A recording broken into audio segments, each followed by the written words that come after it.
The minute I got there, I knew. I knew I had made a really scary decision. The people I had known, the people who were so vibrant, they looked like a leper colony. He knew how to lure you in and then frighten you to death. How do you convince 900 people to commit mass suicide in the jungles of Guyana? Or get 39 individuals to end their lives, believing they're boarding a spaceship?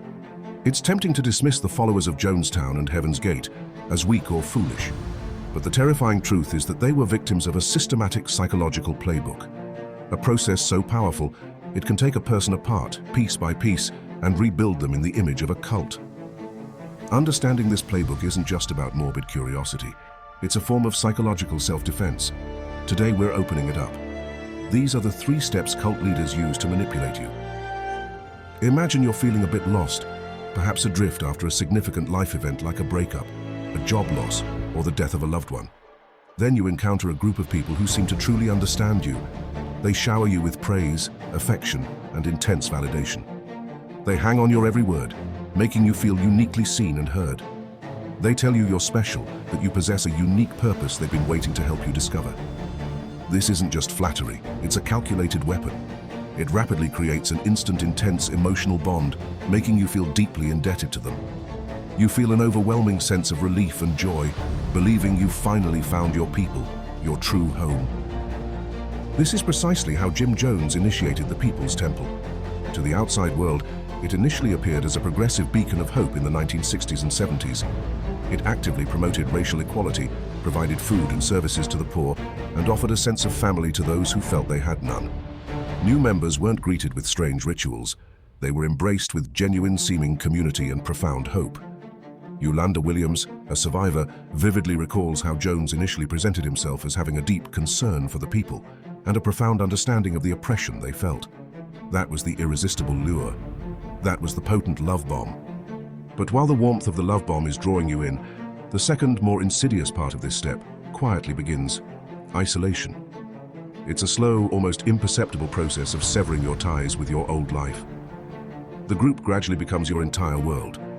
The leader might start by making subtle, seemingly caring comments about your existing friends and family. They don't truly understand you, they might suggest. They're just holding you back from your true potential. Contact with anyone outside the group is slowly, systematically choked off. Phone calls might be monitored, mail could be read, and any news or information that contradicts the group's carefully constructed bubble is subtly or overtly forbidden. In Heaven's Gate, led by Marshall Applewhite, isolation was paramount. Members were required to abandon their jobs, homes, and families. They adopted new names, literally shedding their old identities and past lives. They all lived together in communal settings, ensuring their entire world shrank to the confines of the group. This creates a perfect echo chamber. When you are surrounded 24/7 by the exact same message, with no dissenting voices or outside perspectives, the group's reality becomes your only reality. Your critical thinking skills begin to atrophy from disuse. This first step is a meticulously crafted trap that from the inside looks and feels like paradise. The love bombing provides the intense connection and validation you crave, and the isolation ensures the group is the only place you can obtain it.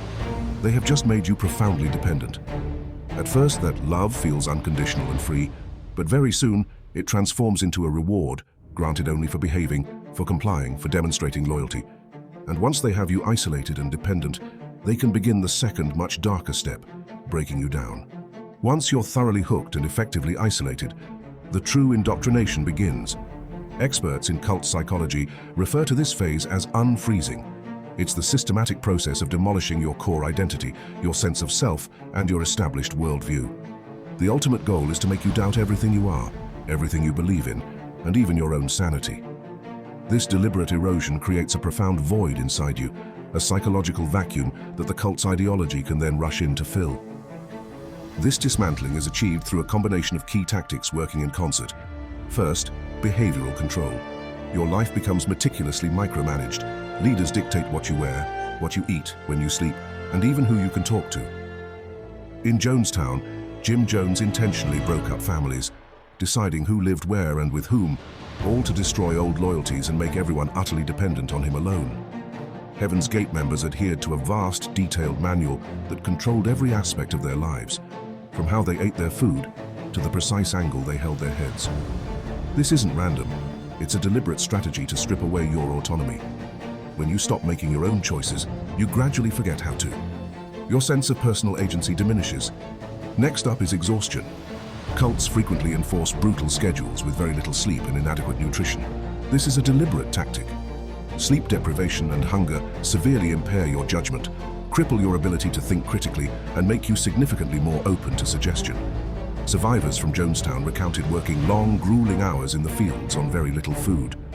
This constant physical and mental exhaustion pushes you into an altered state of mind, making you profoundly vulnerable to manipulation. Your resistance wears down, and your capacity for independent thought is severely compromised. With your body and mind weakened, the emotional attacks intensify. Public humiliation and guilt trips are common, devastating tools. Jim Jones was a master of this. He compelled his followers to spy on each other. Then, in public meetings, he would use forced confessions to shame and humiliate people in front of everyone, accusing them of being selfish or betraying the cause. The individual is systematically torn down by the group and then shown love or acceptance again only when they break down, confess, and publicly recommit to the leader. This cruel, cyclical pattern keeps people confused, emotionally battered, and utterly destroys their self-worth. They learn that conformity is the only path to relief. This is also where they introduce thought-stopping techniques. Chants, repetitive slogans, and monotonous tasks are employed to short-circuit your brain's natural critical processes. If a member expresses a doubt or a question, they are immediately told to chant a specific phrase, repeat a dogma, or focus intensely on some menial, repetitive job. Complex issues are deliberately boiled down to simplistic black and white cliches. This literally prevents you from thinking for yourself and drills the group's doctrine deeper and deeper into your subconscious mind. Your internal monologue is replaced by the cult's narrative. In Heaven's Gate, this entire process was framed as overcoming their flawed humanity. Some male members voluntarily underwent castration to eliminate sexual urges, which were perceived as a distraction from their spiritual mission. They genuinely believed they were shedding their imperfect human containers to reach a higher plane of existence. As survivor Frank Lyford profoundly stated, "I had to wake up to the fact that I had given that power away before I could wake up to the fact that I could take it back." This relentless assault on the self is devastating. It erodes your confidence, distorts your memories, and obliterates your identity. You are systematically taught to distrust your own feelings, your own perceptions, and your own past. Your former self is painted as worthless, misguided, or even evil. This creates a massive psychological hole inside you. The person you once were is gone, leaving you feeling broken, empty, and utterly dependent. And into that empty space, the leader presents the only way out, the only path forward, the third and final step. Before we get to that final, terrifying step, if you're finding this breakdown valuable, please take a second to hit the like button. It's a small click for you, but it tells YouTube that this is an important conversation and it helps get this information in front of more people. Your support helps us continue to shed light on critical topics like this. All right, let's look at how a cult leader builds an entirely new reality. This is the final stage, what experts call refreezing. The old you has been shattered, your former identity dismantled. Now a new identity, the cult identity, is meticulously constructed and hardened into place. You're no longer merely faking it to fit in. You have completely internalized and adopted the group's worldview. The reality that the cult has painstakingly built is now, for you, the reality. It's a total, profound transformation of how you perceive the world, yourself, and your place within it. A crucial part of this phase is the creation of a powerful external enemy. Leaders will invent or wildly exaggerate threats from the outside world, the government, the media, apostates, ex-members, or even abstract forces, to cultivate an intense us versus them mindset.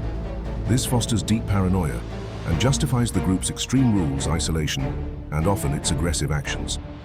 Jim Jones did this masterfully.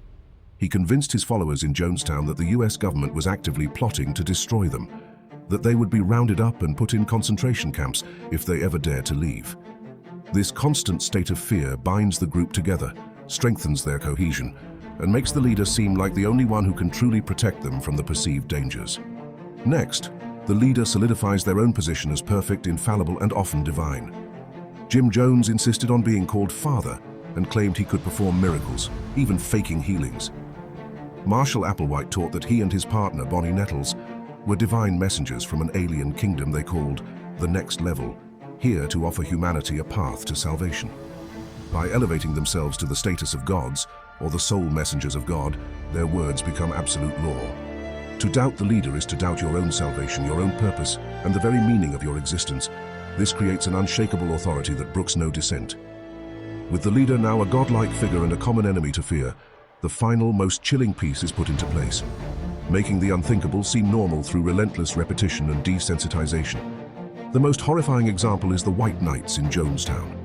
Jones would frequently wake everyone in the middle of the night, announce their commune was under imminent attack, and declare it was time for revolutionary suicide. He'd then have them all line up and drink a liquid he told them was poison. After 45 minutes of sheer terror and emotional turmoil, he'd reveal it was just a drill, a loyalty test. By subjecting them to this terrifying scenario over and over again, he systematically desensitized them. He made the ultimate horror feel like a familiar, albeit terrifying, routine. So when the final day came on November 18th, 1978, it wasn't a sudden, shocking event for many. For a significant number, it was simply the final, logical step they had been meticulously trained and conditioned to accept. It was the inevitable conclusion of the reality he had so carefully constructed for them. This new reality becomes self-reinforcing. New members are quickly encouraged, even compelled, to go out and recruit others, because one of the most effective ways to solidify your own belief is to convince someone else of it. The group often develops its own special language, its own jargon and euphemisms, a vocabulary that further isolates them from the outside world and reinforces their unique identity. Doubts are no longer just doubts. They're presented as proof that the evil outside world is trying to infiltrate and corrupt the pure group. By this point, a member's free will has been ground down to almost nothing. It's not that they are incapable of thinking for themselves, it's that their very thought process has been rewired to fit the cult's rigid logic. As one Heaven's Gate survivor poignantly put it, the big mistake that we all made was believing we needed someone else to tell us what our best path should be. They were led to a point where an order to commit mass suicide didn't feel like murder, but like a rational, even liberating choice within the only reality they had left.